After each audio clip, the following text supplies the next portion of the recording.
National Weather Service in Norman has issued a severe thunderstorm warning for southwestern Johnston County in southeastern Oklahoma, southeastern Carter County in southern Oklahoma, northwestern Marshall County in southeastern Oklahoma until 12:15 a.m. Central Daylight Time.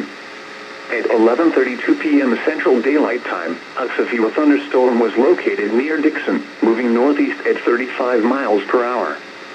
Hazard, 2-inch hail and 70 miles per hour wind gusts. Source, radar indicated. Impact, people and animals outdoors will be injured. Expect hail damage to roofs, siding, windows, and vehicles. Expect considerable tree damage. Wind damage is also likely to mobile homes, roofs, and outbuildings. Locations impacted include Ardmore, Tishomingo, Dixon, Mansville, Ravia, Rossett, and Lake Murray. For your protection, move to an interior room on the lowest floor of a building.